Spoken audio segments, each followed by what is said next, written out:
Okay, so there was a lot of information in that video. Let's break it down in relation to design. So, copyright protects creative works, and that includes your designs. Trademark protects names, taglines, and product configurations. So as a designer, if someone came to you asking you to design a label for their new soda, Coca-Cola with a K, then there might be a trademark issue. So if you're unsure if there is a trademark issue, the best bet is to ask them if they have actually trademarked that name. All right, and a patent protects inventions and discoveries. The big difference between a patent and copyright is that a patent protects the idea, while copyright protects the expression of that idea. So copyright gives its owner certain rights over its work and its commercialization. Now, when we say commercialization, we're talking about whether how it is used to make money. And when we talk about commercial work, we're talking about any type of design that helps someone make money. So commercial work can include stuff for websites, logos, flyers for a business. Anything that has to do with making money would be commercial. All right, so although you own the copyright when you create something, there are some additional steps you have to take to actually get copyright protection. So the first step is that you must register your work with the U.S. Copyright Office. I have included a link here if you guys want to explore. This goes to a Q&A about registering your work.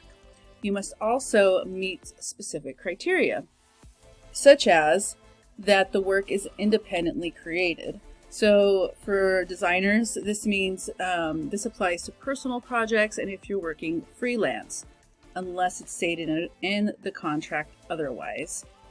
If you are an employee or you are work for hire, then the employer is going to be owning the copyright. So if you are the in-house designer, you are on the payroll, you get a paycheck every 2 weeks or every month or whatever, then you're an employee, and that means your employer is actually has the copyright because you are employed by them. Work for hire is kind of like an in between being freelance and being an employee. There are some very specific ways to figure out whether you are work for hire. And I'm not going to go through every single thing. This is just an introduction, but I did include a link to the copyright.gov's PDF that kind of defines what work for hire means. So if you're interested in this, please come and read this PDF. All right. It must be minimally creative, so it has to be creative. Your creation is probably going to be okay, but if not, you'll know because they will deny you the copyright when you try to register. And it must be in a fixed tangible medium. So for design, this means that you have to be able to see it, right? If it's just an idea, then that would be a patent, but the expression of the idea is for copyright. So that means that it can be seen either as a file that can be viewed on a device or as a physical object such as a printed poster. All right, so I did include some optional articles for you guys who are thinking of becoming graphic designers as your career goal. Here's a guide to copyright and what every designer needs to know. Both are blog posted by AIGA, which is a professional organization for graphic designers. All right, so a question. If I hold the copyright, then how come my client can use my work? Well, your client is hiring you to design something, but within that and within your fees, you are also giving them license or rights to use what you've designed in a very specific way. Sometimes they can, the rights can be they can use it for whatever they want. Sometimes it's just for social media. Sometimes it's for printing. And let's say they want to use your design for a calendar and they're going to print it 1,000 times. There's going to be a specific fee for that. But if they're going to print it 1,000,000 times, your fee should be higher because it's going to be reproduced more and seen more. So that's where this part comes in. Your fee should cover licensing. The license is how, where, and how long the design will be used.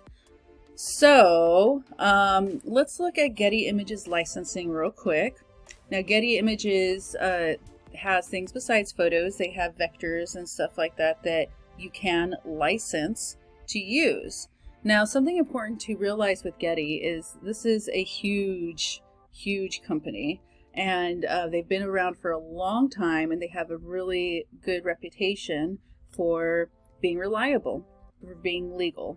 So we're going to look at one of these, and you might be surprised by the pricing. Now, something important to note is that the designer isn't getting 100% of what someone is paying for this. They're getting maybe, I can't exactly remember what their exact percentages are right now, but they're just getting a portion of the percent. And you might think, well, why should Getty get money from this if I made the design? Well, Getty's reputation is so good that they have millions of people coming to their website. Do you have millions of people coming to your website? Probably not. So by using Getty, these designers are, basically taking advantage of the good reputation that Getty has, and they're reaching way more customers than they could if they were doing their own marketing campaigns. So let's take a look here. And so for this image here, we have some different prices based on different sizes. We have EPS, large, medium, small, and so forth. And this does cover all royalty-free licenses. Royalty-free. So royalties are every time a design gets used, the creator would get a percentage. Royalty-free means that you don't have to pay the creators a percentage. You're just buying this straight out to use. So that's part of the reason why it's so much more expensive. If it was a royalty license, then it would probably be a smaller fee up front, but every time they used it, let's say sold a product with this image or whatever on it, they would have to pay the creator a percentage. So let's take a look at the legal aspects real quick. Oh, here we go. One more. There we go. All right, and let's just go smaller real quick and move this over a bit. Okay, so Getty Images Content License Agreement. There's a whole lot of stuff in here, but we're just going to be looking at a portion of it. Okay, so we have some, well, let's look at this royalty-free minus and the rights managed real quick. So there's some really important terms in here. We have perpetual, meaning there's no expiration or end date on your rights to use the content. You can use the content forever. Once you buy it, you could use it.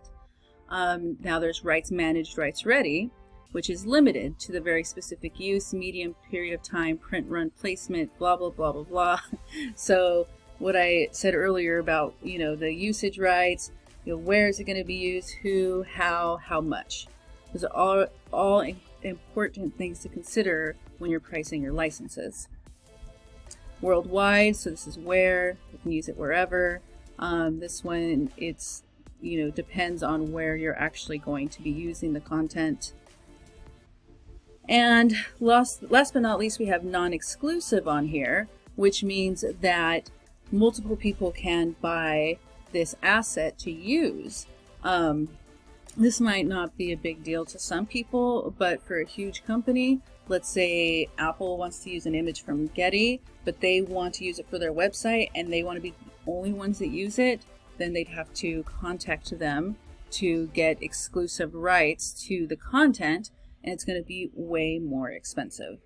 So there's a whole bunch of information in here, restricted uses, who besides me can use the licensed content, intellectual property rights, who owns the content.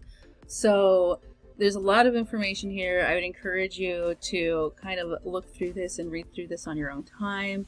It could be really eye-opening to understand all the legal stuff that goes on behind the scenes.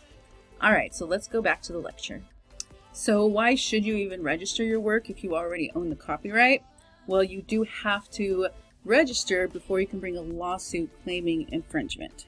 Alright, so what does infringement mean? Infringement means that your creation is being used illegally, or someone is using a creation illegally. And you might think, oh, my clients will never use my design without permission. Well, there are some scenarios. So one scenario is that your client doesn't know about copyright law.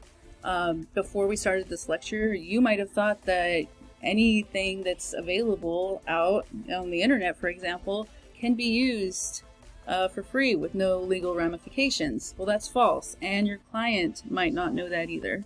So sometimes we do have to educate our clients.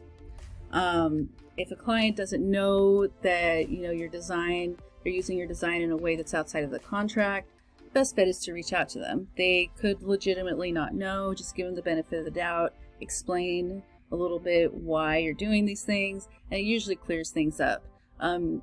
I find that when there's issues with clients, maybe you start off with an email or a text or a message of sort, but if it starts escalating really fast, it's usually just because, there's two parties, they're just reading text and they're reading into the text.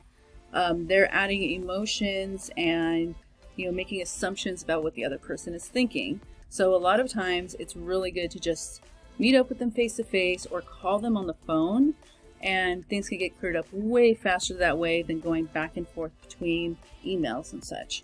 I know in our society now that texting or text communication is preferred because anxiety and such, but really it's just having that conversation with them either on the phone or face to face can really clear up a lot of issues. So that's my advice on that. Another scenario might be that someone you don't know uses your design. Maybe someone online found your design and downloaded it and started using it. It's just what happens. So some things you can do is, yes, you can watermark your image. Here's a couple of examples of what I mean by watermarking. It just basically means that you have like a logo or type or something that's over the image and it's semi-transparent so you can still see the image. But when someone actually buys this image, they would get it without the watermark on top. Now, this can be helpful. It can deter a lot of people, but there are people out there that will take the time to just Photoshop it out. I don't know why people would do all that, but they do. I don't know. So in that case, that's another reason to have your works registered, because then you can bring a case against them. Another way that your designs can be stolen is that a company uses your ideas but has their designers make the file, or they believe you won't do anything. So this happens more often than you would think. When you go to a big box store and you're like, oh wow, they have they have a shirt with this design by this random artist. I wonder how they got the licensing. They might not have. They might have just decided to use it and just assumed that either the designer's not going to find out, or they're not going to take the time to actually do anything legally about it. And I have included an optional article here about a designer's legal fight with Zara.